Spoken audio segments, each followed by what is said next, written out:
on, everyone? James Nine Numbers here, and welcome back to another episode of the Political Freedom Fighters Podcast.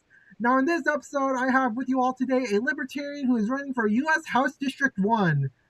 And with that being said, I want to introduce to all of you, Tom Bailey. How are you, sir?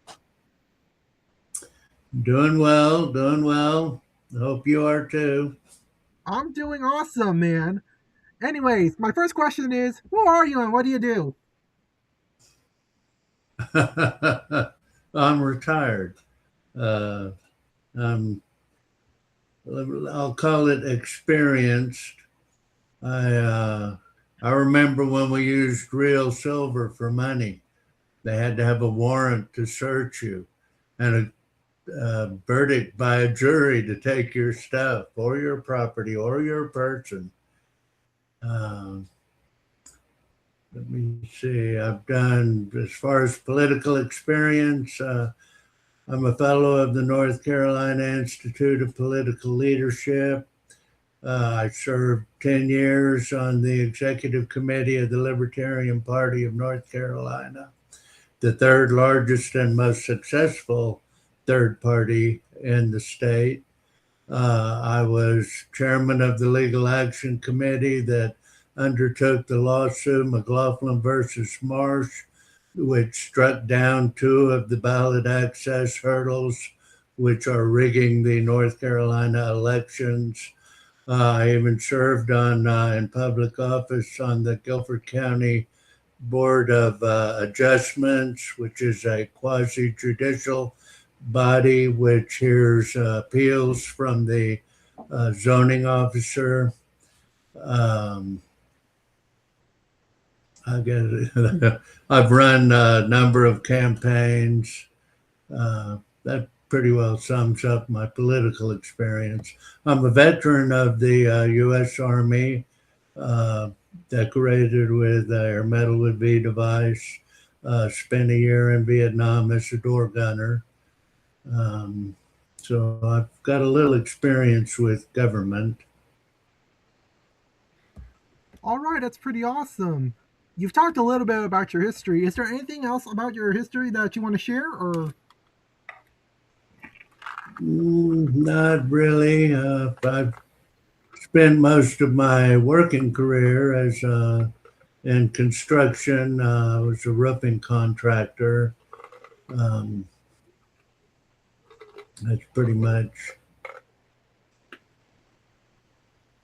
all right. all I can say about that. All right. Alrighty, fair enough. Anyways, why are you running for U.S. House District 1? I've got two main issues that I'd really like to focus on. One, I'd really like to restore your voting rights. I'd like to unrig the elections as they are in North Carolina. You know, you tell people the elections are rigged and they got kind of a knee-jerk reaction. Oh, it's, Trump talks about it and they all talk about it, but they don't really, it's all ballot stuffing or something like that. But this is much more insidious. It's done by the legislature itself. And the way they rig it is they limit your choices at the ballot. If you read North Carolina's Constitution, Article 6 talks about how elections are supposed to be run. Article 1 talks about who may vote. Article 6 talks about, or rather Section 6 talks about who may be voted for. And it basically says any registered voter who is not disqualified by this Constitution shall be eligible for election by the people to office. So you should be able to vote for anyone who meets the constitutional requirements. Now, this was upheld in Sproul versus Bateman by the North Carolina Supreme Court. And the one mention that the U.S. Supreme Court has that affects this, in Thornton versus U.S. term limits, Thornton versus U.S. term limits, they ruled that legislatures may not add to the disqualifications for office to those contained in the Constitution. In the term limits case, several state legislatures had passed laws for term limit laws. And they said, well, that's not in the Constitution. That's an extra requirement. Now, North Carolina, they've added, they more or less you have to be the nominee of a political party, but that's not carried in the Constitution. They've imposed filing fees, cost $1,740 to exercise my right to run for U.S. House in North Carolina. Well, that's a poll tax as far as I'm concerned, but it's a requirement they've added. There's reporting requirements, there's forms you're supposed to file and all of that, but the only form you're supposed to have to file as far as the state constitution is concerned is you're registering to vote. And once you're a registered voter, well, anybody should be able to vote for you. It's kind of like jury duty, they can call you up for jury duty. Well, anybody can vote for you if they want to, and you don't necessarily have to serve. It reminds me of the time a lot of veterans wanted Colin Powell to run for president back in the day. He was former chairman of the Joint Chiefs of Staff, and a lot of veterans supported him, but he said that he wasn't willing to drag his family through the mud of a political campaign. And so he declined to run. But a lot of veterans thought, well, we ought to just write him in anyway. And if enough of us do it, that it might motivate him to run next time. You can do more things with your vote is about more than just picking the winner. It's not like a horse race. You don't get a reward, but the ballot, a government of the people and by the people and for the people. Well, there has to be a place where the people can instruct their government, and the elections is the one time they are supposed to have to be able to listen to you. And so you use your vote to tell them what kind of person you want them to be. You can use your vote to encourage people. You can use your vote to discourage people. It's, like I say, there's no cash prize for picking the winner. Use your vote, but to do that, you have to be able to control it. You've got to be able to take it back. So I would really like to work on that. Now, the other thing that you talked about, my other main plank that I'd really like to do something about is I'd like to get the federal taxing authority off of your back. You're much too small, and no insult to any of the people, but I, as an individual, I can't take on the federal government. They're just too big. Maybe if I was Elon Musk and had $1 trillion, I could handle it. But normal people, that's just way above our head, and it's not fair. What I would like to do is amend the Constitution so that the federal government may only tax state governments. And then it'll be up to the states and the representatives from the states. The Congress and the Senate get together and decide how much money the federal government needs, and they come up with a figure, divide that up amongst the states based on population or number of registered voters or gross domestic product, however the Congress wants to decide, and then divide it amongst the states. The U.S. Secretary of the Treasury sends out 50 bills. He gets back 50 checks from the 50 states. We can get rid of the IRS. We can get rid of all those other federal taxing authorities, and that would save billions and billions. And it would stop the, filing a 1040 form in that, you're informing on yourself, violates your Fifth Amendment. and it forces you to do work for the federal government, filling out all these records and everything. Violation of the 13th Amendment. I'd like to restore your rights, and you shouldn't have to be accounting for every penny you spend to the federal government. And now this, now people say, well, this will pass it down to the states. You're not getting out of any taxes. You're still going to have to pay whatever the federal government spends. You'll just have to pay it to the tax. But the states already have their taxing systems set up, so you won't really be adding to the bureaucracy, but you can kind of shift it around for like in Las Vegas, they tax the gamblers. In Florida, they tax the tourists. Uh, Let me see. In New Hampshire, they tax land. New Hampshire doesn't have a sales tax. They don't have a state income tax. They have a real estate tax. All the different states would all have different methods of coming up with the money, and you would at least be able to pick, if the federal government imposes draconian taxes on you, you can't just pick up and move to France. They have rules about people coming to their country, but you can pick up and move to Oklahoma, or you can pick up from Oklahoma and move to North Carolina, and that way you would have a choice amongst the 50 states. Alaska doesn't have a sales tax or an income tax. In fact, they pay you for their oil revenue. There's a lot of different ways, and I think that this would really help things. Any other issues? I'm opposed to all these wars. I just, but if I could accomplish two things, those are the two things I'd like to work on. Alrighty, that's awesome, man.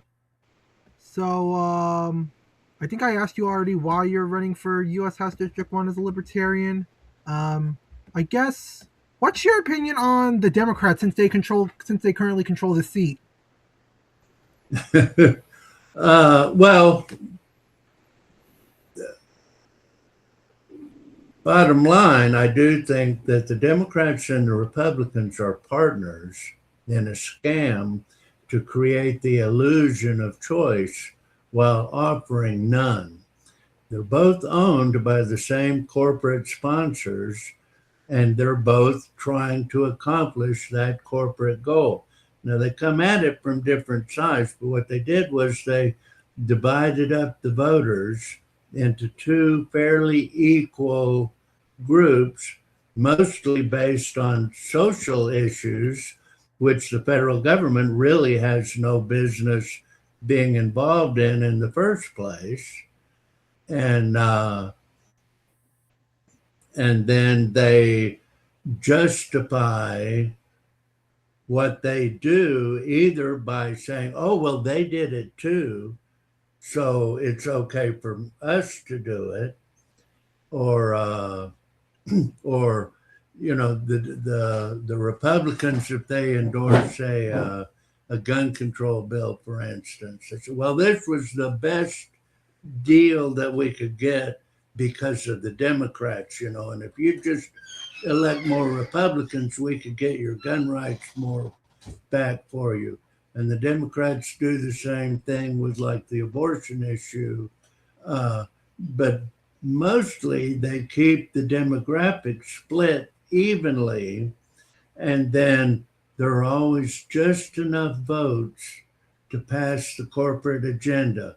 One sacrificial lamb on one side of the aisle crosses the aisle and votes with the other, and they take turns going back and forth. If you've got 50 senators on one side and 50 senators on the other side, and you've got 100 bills, well, each senator only has to cross the aisle one time.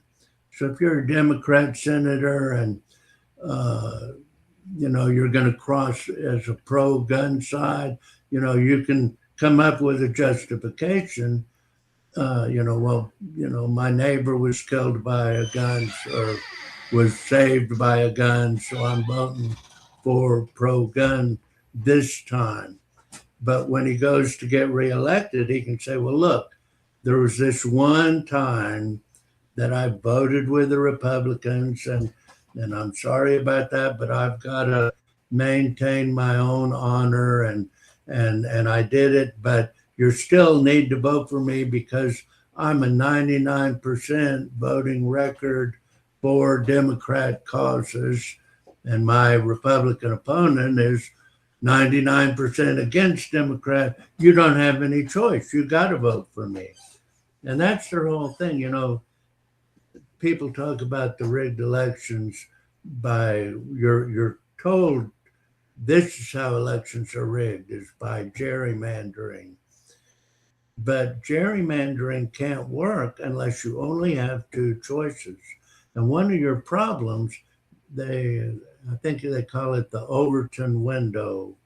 They say, okay, on any given issue, there's a radical left and a radical right, and there's kind of a central there. Well, the Democrat and the Republicans, they meet in that center, and they take just a slight, barely any difference between them, because they both want to be in that center spot where everybody agrees or where the majority agrees. We just lost. He's still there. Oh, okay. One of my favorite stories to support that, I remember in '96, we had a terrible budget. It was a bad recession, big budget deficit or shortfall that year. It was like $1 billion shortfall in the state budget. And it's one of the few times that the Democrats and the Republicans actually came up with a number to rate their difference. And the Democrats came up and said, we can meet this shortfall, but to deliver the services that our constituents need and demand, we're going to have to raise taxes by 6%. And the Republicans fired right back and, we can do it for 4%. So it wasn't a dime's worth of difference between them. It wasn't a nickel's worth of difference between them. It was 2 cents. So a 2-cent difference is all there was between the Democrats and the Republicans. And they tried to tell you that was voter choice. You had a choice. See, you could vote for 4% more taxes, or you could vote for 6% more taxes. The only thing they didn't bother to tell you is, what everybody wants. It's a recession. We're all starving here. And what we really want is lower taxes. We need our money to feed our families. But voting for lower taxes wasn't a choice that was being offered on the ballot. And that's how you rig an election, and that's how they rigged that one. And that's the difference between the Democrats and the Republicans.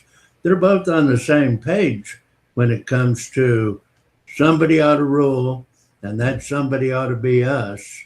And now we need two of us so that when you get so fed up with the way things are right now, we relent and let you replace us with our partner over there, who isn't really our partner. We really hate them, but then they get together and bipartisan, everything that's going on now, they both brought us here. And you notice when one of them does something, they don't go back. When the other party comes over, they don't repeal that stuff. They don't change it back. We've been heading in the same direction for 35 years. The Democrats and the Republicans consistently, no matter which, you could have Republican Congress, Republican Senate, Republican White House, or you could have Democrat Congress, Democrat Senate, Democrat White House, or you could mix it up any way you wanted. And the voters have tried that. And you watch them running back and forth between the two of them. And no matter what they do, they get more taxes, more debt, more erosion of individual rights, and more war on top of it. And that's what they've got every single cycle for 35 years. And if they vote Democrat and Republican again, that's exactly what they're going to get again. And it'll be okay. I'm old. It's not going to be much to me. But they're going to deserve what they get. And that brings me no pleasure. The suffering of other people doesn't put a dollar in my pocket. I don't, I do not want to see people suffer. And they're suffering. And they're going to suffer worse if they keep electing these Democrats and Republicans. Please take back control of your vote. And let me shut up for a minute. Your turn. Yeah, that was actually a pretty good response, and I'm glad you gave out your opinions on both the Democrats and the Republicans. So, what's your opinion on the Democratic incumbent, Don Davis? Wait, now what's this? What's your incumbent? Yeah, the incumbent, Don Davis. Oh, I think he's a Democrat, which a lot of my friends, like I first registered to vote when I got back from Vietnam. Back then it was you had to be 21 to vote. And I turned 21 in Vietnam. And I came back from Vietnam and I knew whatever we were bringing those people, it wasn't liberty. And back then I believed in equal rights. I'm a constitutionalist. I'm with the Declaration of Independence. All men created equal, endowed with certain inalienable rights. I thought the equal rights movement was about recognizing the rights of minorities and enforcing them just like the majority. And so I registered as a Democrat, so I came from the left. When I was young, my uncle was wounded on D-Day on Omaha Beach. My father was hit by machine gun fire 2 months later in France. I was always very interested in war. I had originally thought I would make a career in the military. And I wondered to myself when I was in high school, how could a modern industrialized society like the Germans allow Hitler to lead them down the path to tyranny, which I've been taught the roadblocks as a schoolboy. It's national IDs, it's gun control, it's random roadblocks, surveillance state, domestic checkpoints, show your papers at the airport or the train station or the bus stop. It's denial of due process. It's indefinite detentions. It goes to torture, summary execution, and you're there. And I said, if I start seeing that stuff in my country, I'll dig in my heels. I'll sound a warning. I'll resist. Why didn't they? What happened? And I'm sitting around, I'm just a constructor. I don't really, it's not my job to be trying to fix the country, but you notice after those hijackings back in the 60s, they started kind of doing warrantless searches at the airports. And when I joined the Army, they were shifting over from, you got an Army serial number. and they were shifting over. So I got an Army serial number. But they said, we're changing it to your Social Security number will be your serial number. And so I had to memorize both of them. But when Social Security first came out, they said this isn't not to be used for ID, but it has turned into a national ID. Now you got to have a Social Security number to get an ID now, and you can't do anything without that ID. You can't drive, you can't buy a car, you can't open a bank account, you can't buy a house, you can't, get a job. It's illegal, supposed to be, to hire somebody without an ID. Anyway, but I'm going along, and they've got the '68 Gun Control Act, and it's still I'm just broke down old roofer. And then old Reagan, in his war on drugs, started seizing private property under asset forfeiture without even charging the owner with a crime, much less convicting them with a jury or anything. And I'd found myself in Covington, Kentucky, framing houses, and a newspaper article came out. I always read the newspaper, and talking about this guy that they'd taken out of the airport and took his $50,000 in cash and booted him out. And I came back to Greensboro, and I was working on restoring Castle McCulloch, which was an old 1860 it was an 1832 gold mill, and I'm showing this clipping to all the people on the crew, going, we can't be allowing this to happen, and they all, oh, that can't be happening. You just didn't stay up there in Kentucky long enough to see the newspaper article about where they apologized and gave him his money back. People would be rioting in the streets if they were seizing private property and not even charging people with a crime. People wouldn't put up with that. Well, 2 years later, they started making the same reports in our local newspaper right here in North Carolina.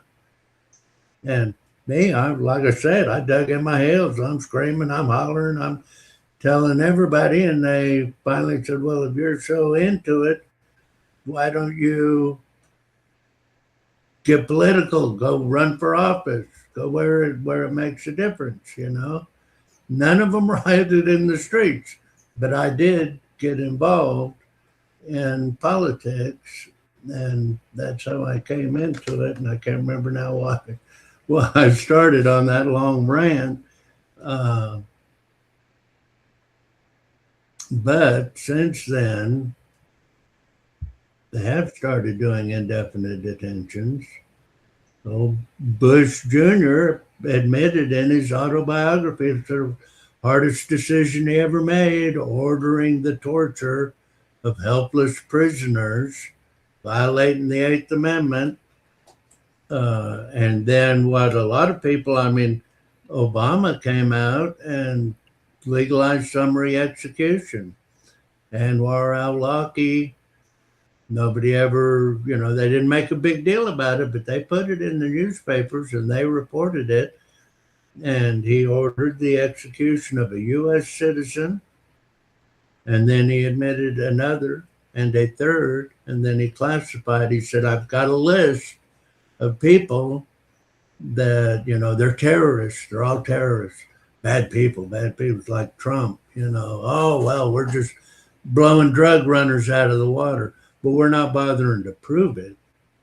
And I can call anybody a drug dealer if I don't have to prove it. I can call anybody a terrorist if I don't have to prove it. And if I don't have to prove it, I can kill anybody I want. And I don't want to live in a country like that. And so if you want to know why I'm running, well, there it is. Alrighty, I guess you did answer my question on what your opinion on Don Davis is. Let's go over the Republicans. You want me? I mean, the what? Oh, what? Oh, sorry. Repeat that. I'm not going to trash Don Davis, and I'm not. Other than he's a Democrat, and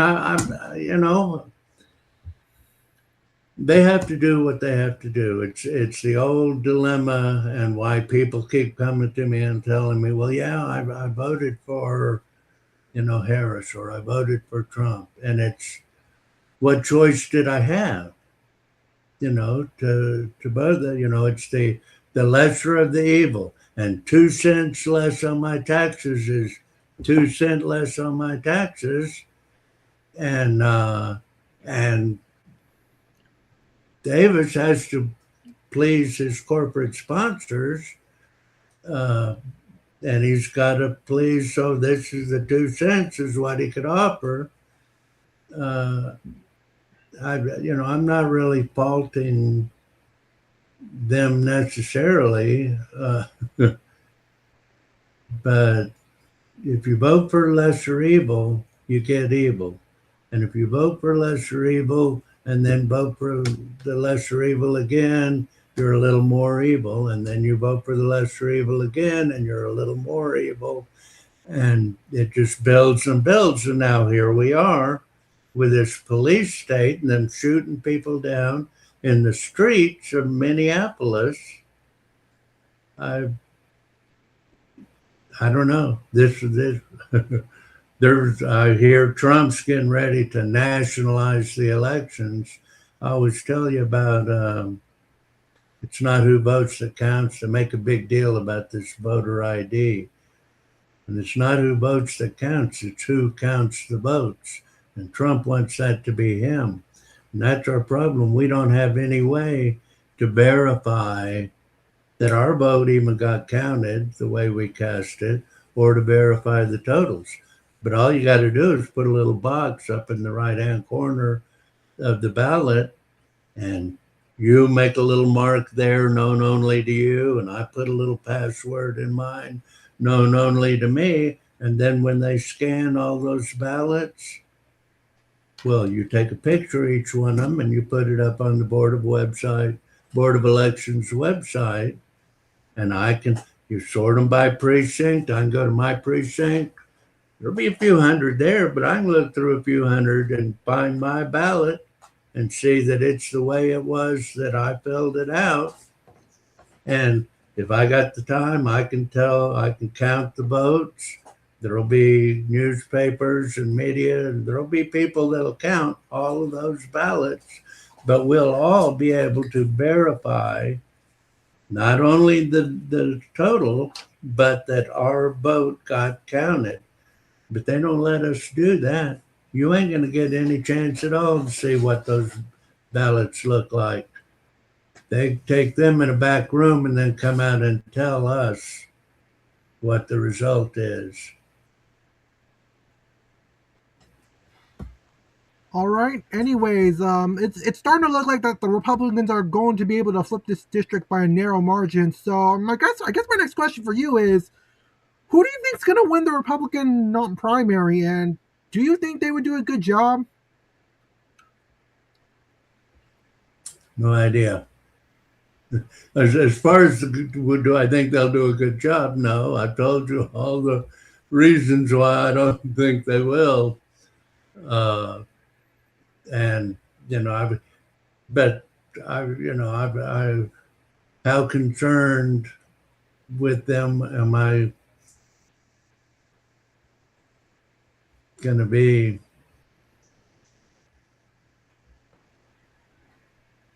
Alrighty. I guess let's go over your platform. You went over quite a bit of your platform already. So I guess the first thing we can go over is moderate libertarianism.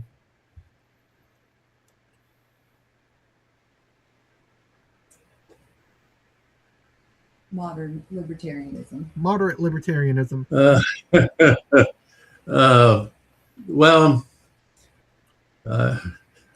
Herding cats. The Libertarian Party is somewhat in disarray. I mean, naturally, we're under constant assault from, uh,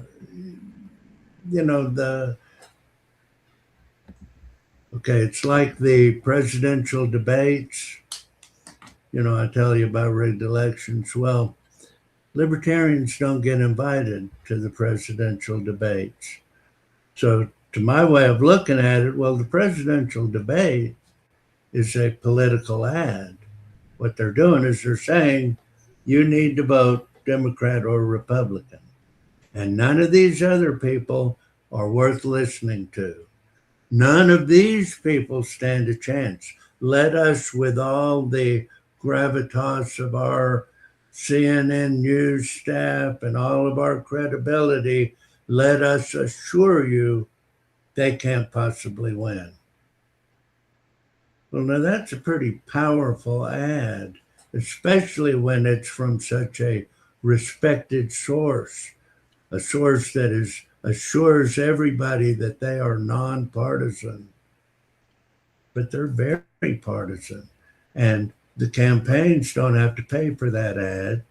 The campaigns don't have to pay for the hour of the TV time, but the subtext of nobody else is worth listening to, which comes out every time they talk about the upcoming debate, that's hard to beat. And the libertarians have had a hard time dealing with it. I will say the thing about the Libertarian Party is they call themselves the party of principle. And the principle is we do not believe or advocate the initiation of force or fraud to achieve social or political goals. And the government is force. That's all it really is. And all we're saying is, we're not against defense. We firmly believe in the right of self-defense. We're not pacifists. There's room for pacifism. We don't run Quakers off. But we don't start the fight. And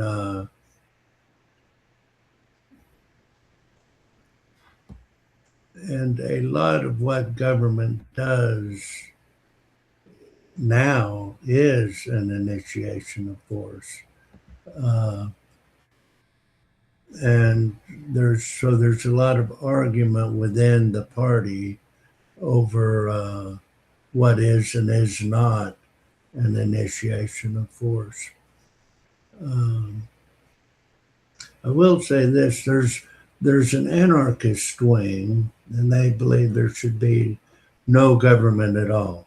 And so we're one of the things that they attack libertarians over is, oh, you're all just a bunch of anarchists. You don't believe in any government at all. But I believe that nature abhors the lack of government the way nature abhors a vacuum. Man is a social problem or a social creature. If he has a problem, he will organize a response for it within his society. And if the problem is initiated force, some raiders keep coming and stealing our crops, he will organize the society in a defensive force. And that always, in the end, takes the form of a government. And so as long as there is people willing to use force, there will be government as people organize that counterforce. But it's in the Declaration of Independence, it's, we hold these truths to be self-evident. All men created equal and endowed by their Creator with certain inalienable rights. And in order to secure these rights, governments are instituted amongst men, deriving their just powers from the consent of the governed. And to me, that's, I don't want to be your preacher. I don't want to be your kid's teacher. I don't want to be your healthcare provider. I don't want to run your economy. The one legitimate function of government is securing your rights. And right now, your voting rights and your rights to the fruits of your own labor, your tax money, is what I'm focused on, and that's what I would like to restore for you.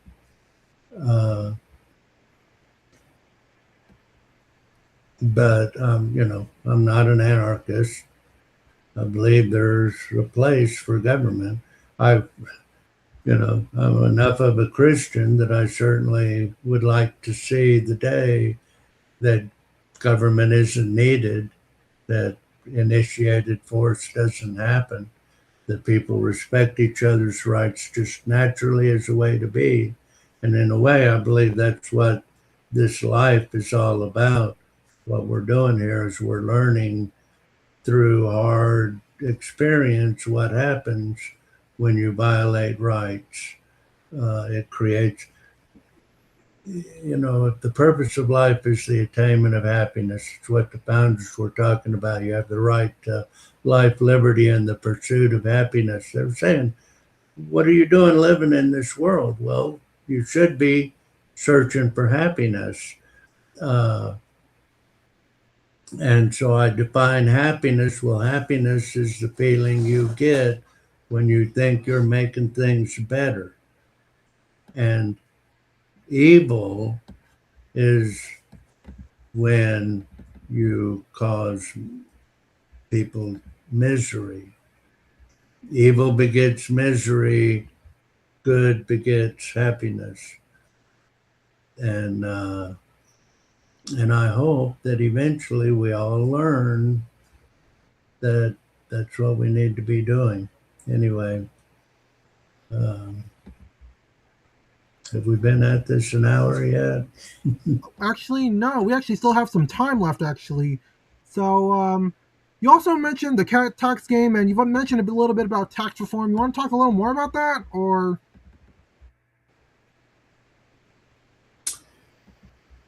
Well, once again, I think that a lot of the taxes that we are paying, we're paying for things that the government shouldn't be doing. There aren't really the business. The one thing government is good at is the use of force. They're experts at that. But healthcare doesn't really benefit from force. You establish monopolies, and in a way it's like the healthcare. We had the COVID pandemic here a while back, and what would we do without government to save us? But government has their certificate of need program. They're creating a shortage by saying, well, you as a hospital, you have to get permission from the government to buy an MRI machine or an X-ray machine or a, what's the resuscitator? Defibrillator.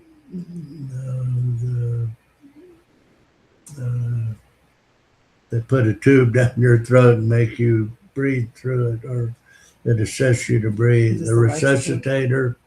Anyway, you got to have their permission, and so they oh well, where's the closest one? If there's one within 75 miles, you can't have it, or you can only have one per 50,000 people in your area, and they've got all these things, and it's and so when the pandemic happened, and all of a sudden they needed a whole bunch of the resuscitators, they didn't have them because they weren't prepared for that.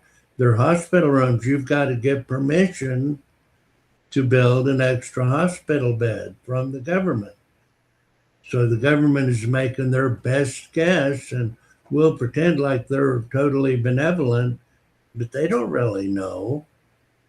And yet, so then there's an emergency, and well, even then, you've still got to get the permission before you can build the hospital room. It's just, you shouldn't be involving government in it, in healthcare. That's between you and your doctor. Um, Back to the taxes. I wanted to say one thing. It's people fault us, say, for instance, we're not big on the Social Security system. It's a Ponzi scheme. It's going to fail. We're all just waiting to see when and how. But I think that what we should do is buy people out of it. And those who are dependent on it now, we're going to have to,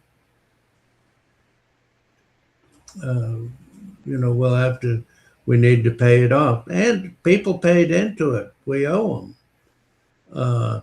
I think that we would do well to sell a lot of the public land to raise the money to pay for that pay for that transition. I'm kind of shocked when you look and see how much land the federal government has. They own about a third of all the land in the United States. And there's states like in Nevada, they own something like 95% of the state of Nevada. And but if they would go ahead and put that on the market and sell it, they could raise trillions. They need to sell enough of it to pay off the national debt. The entire deficit could be solved just by paying off the national debt. We're paying $1 trillion, $2 trillion a year in interest to the banks. That's coming out of our pockets and isn't buying the first government service. It's not educating a single kid. It's not curing any cancer. It's just a waste. It needs to be paid off. And we could do it if we would. We should be selling overseas military bases as hard as we could. We could go. We don't need to be policing the world. And right, we've just turned into bullies. That whole business in Venezuela, invading a sovereign country and snatching their president. They didn't do anything to us.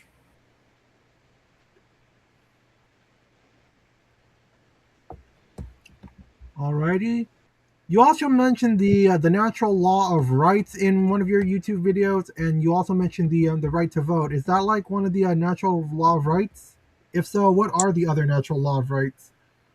Well, there are what I was drawing for instance, your right to vote. Well, that's a right granted by government. It's a human organization. Your right to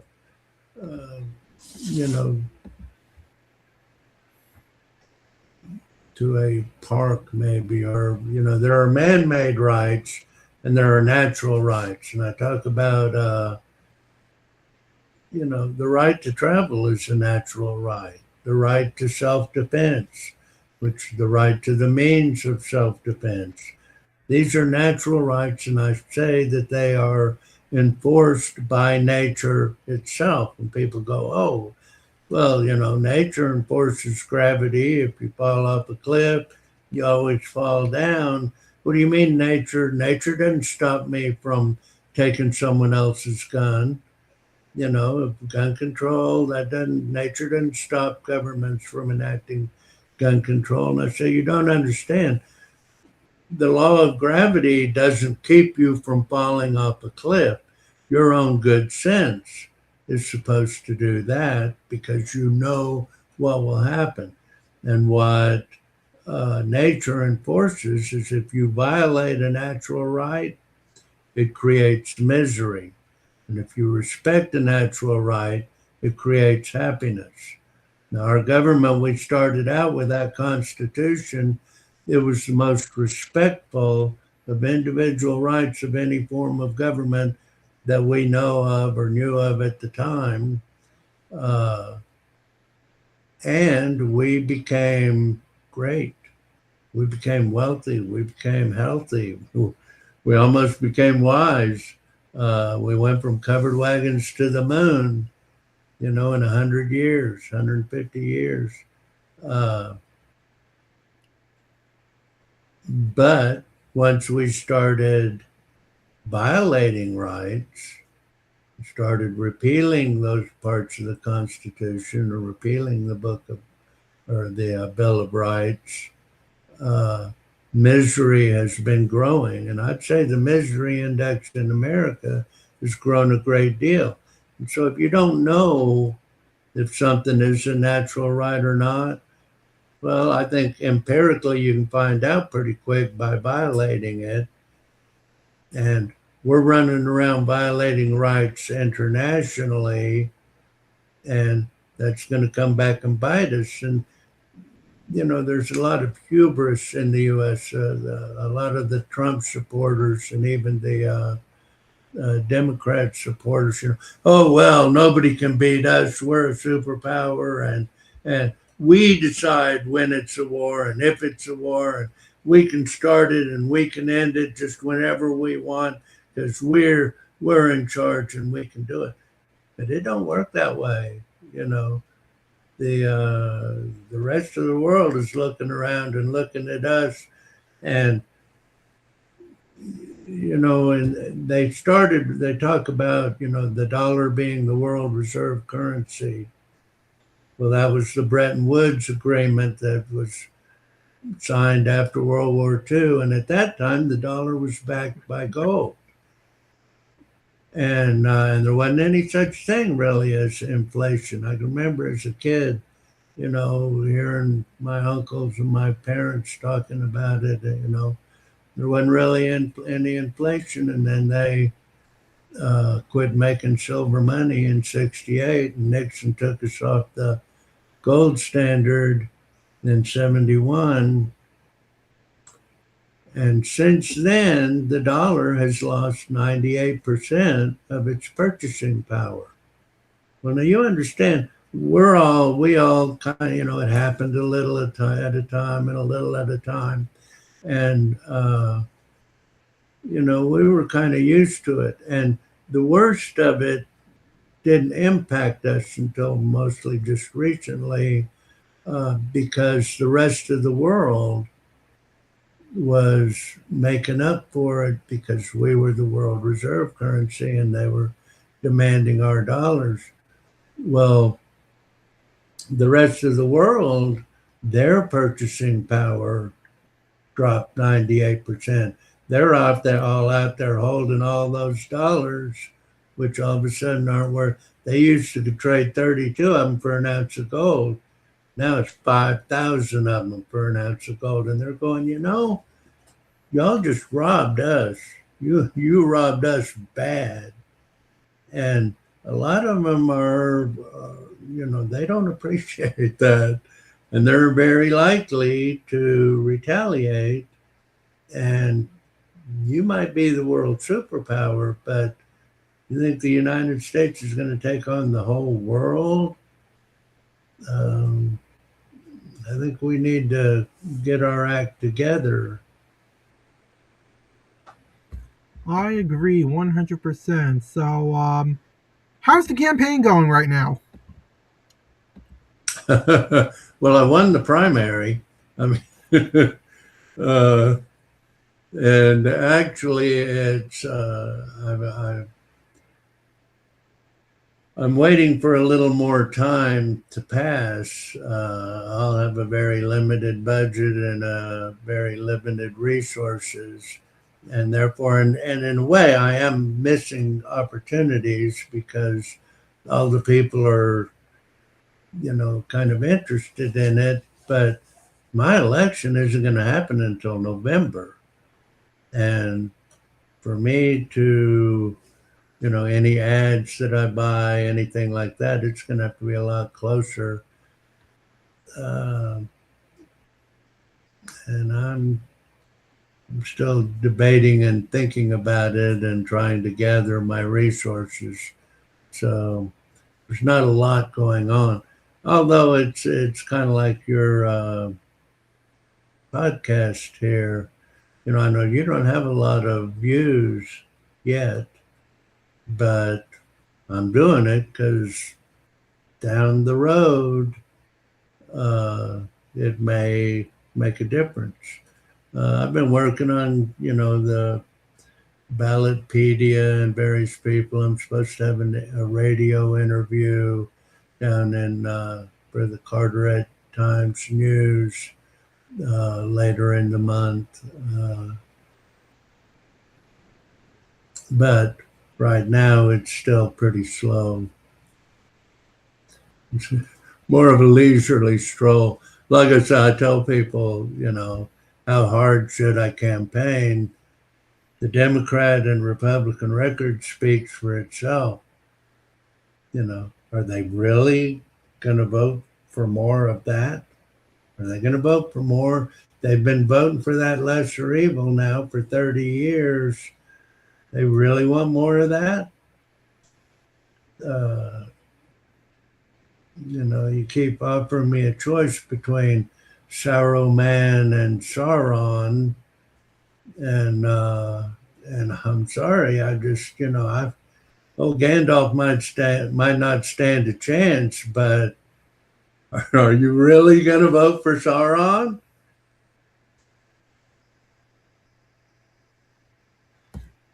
Fair enough. Anyways, do you plan on uploading more videos to your YouTube channel?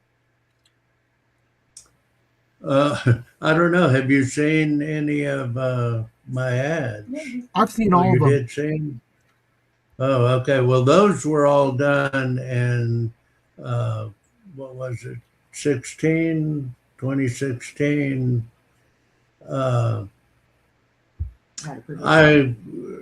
Let me see. I had cancer at that time. I look kind of peaked in them, as you can see.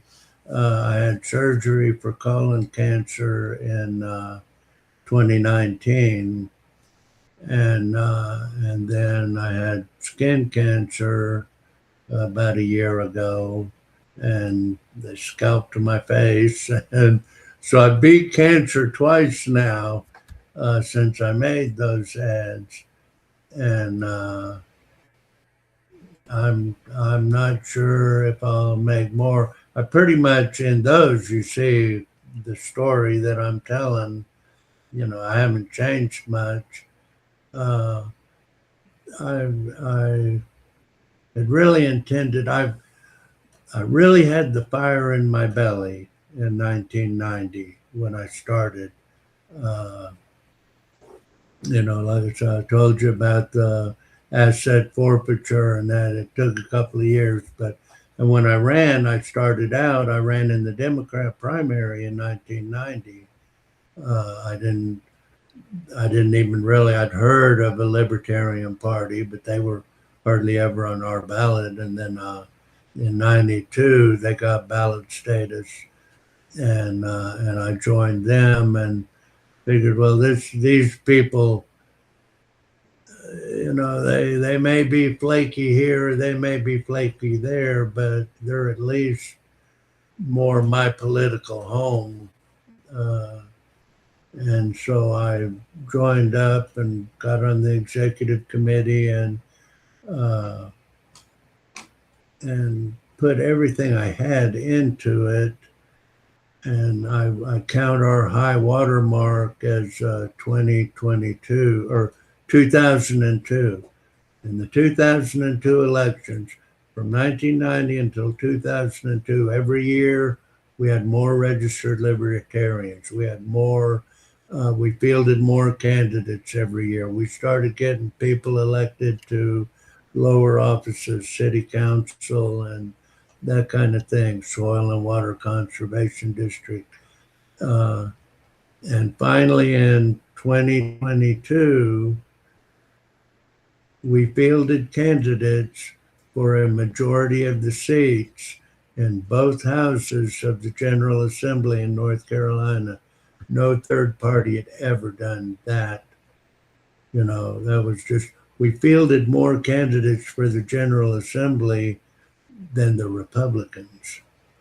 you know, we were really contenders. But at the same time, that was 9/11, 2001. That split the party right down the middle, and we just broke into terrific infighting over the principle. We do not believe in the initiation of force, but we do believe in self-defense. And look, we were attacked. And I'm sitting there going, wait a minute, you've been bombing those people for 11 years, and they managed to get in a lucky punch. But you're acting like, that was Pearl Harbor. Well, you've been Pearl Harboring them, since forever. Bill Clinton fired the first shots into Afghanistan in 1998, trying to draw attention from Monica Lewinsky. I think they put up Monica Lewinsky to draw attention from the fact that he bombed a sovereign nation without even telling Congress, much less getting their consent like the Constitution demands. And but he put more throw weight than was expended at Pearl Harbor, and just blew Afghanistan with no warning whatsoever. And Sudan, he bombed 2 different places 3 years before 9/11. And I'm going, no, I do not approve of blowing up the World Trade Center, and I'm not going to, condone that necessarily. But at the same time, that wasn't, they didn't start that. That was the Democrats and Republicans started that war and have been pursuing it all this time. And this is what they did to us. I don't blame them. I blame the Democrats and Republicans. They said it was Saudi nationals, and there's lots of conspiracy theories that surround 9/11. But I'll go with the standard story they're putting out. And the story they're putting out, the official story, is a bunch of Saudi Arabian nationals hijacked the plane and flew them into the World Trade Center. Well, the House of Saud bin Laden was a Saudi prince, and the House of Saud was given the rule, given the throne of Saudi Arabia by the Caliph in the Ottoman Empire, and charged with defending the Holy Land of Mecca and Medina and keeping the infidels out. And okay, if infidels want to come in and study Islam, well, that's kind of okay, but absolutely not an infidel military in the land of Mecca and Medina and using it as a staging area to attack a fellow Muslim country in Iraq. The Saudis, that was totally against their, we're told that they invited us in. Well, yeah, you showed up on their door with 400,000 troops and they've got a 40,000 man army. What are they going to do? But don't think that they wanted us there. And this is them trying to tell us that. And but anyway, like I say, it split our party, and by then I was pretty burnt out,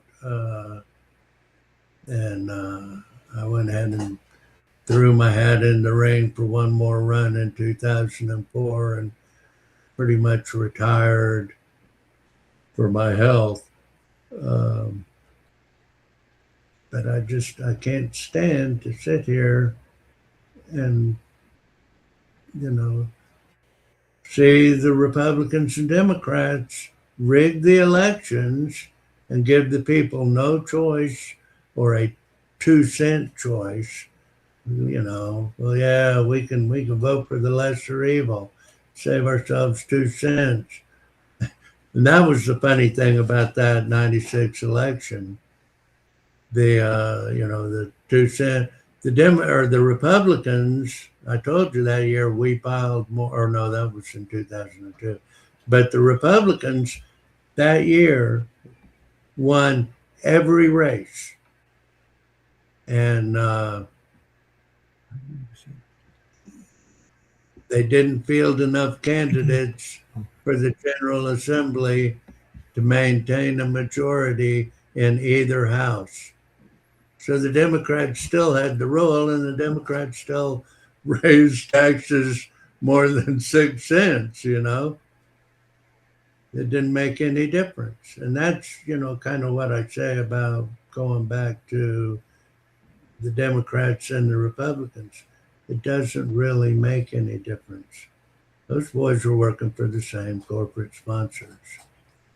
I'm running out of time here. All right. I was about to say, last question. Is there anything else you want to talk about, or is that it?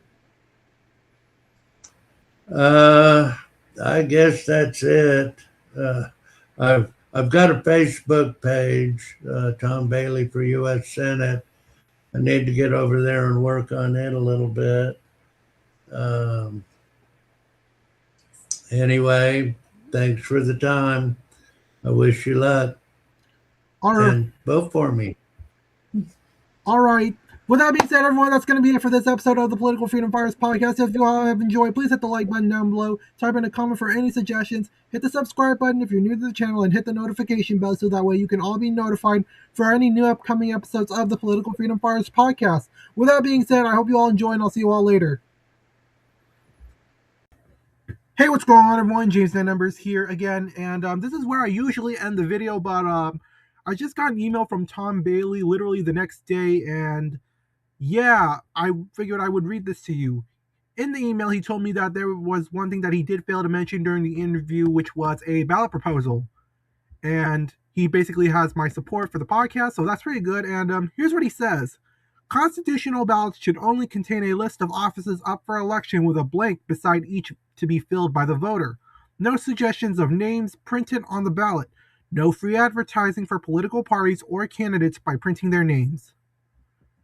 All right, fair enough. So basically, everyone's going to be like somewhat of a writing candidate. So this is basically to make elections more fair. So okay, that's pretty awesome. So with that being said, I hope you all have enjoyed, and I'll see you all later. Peace.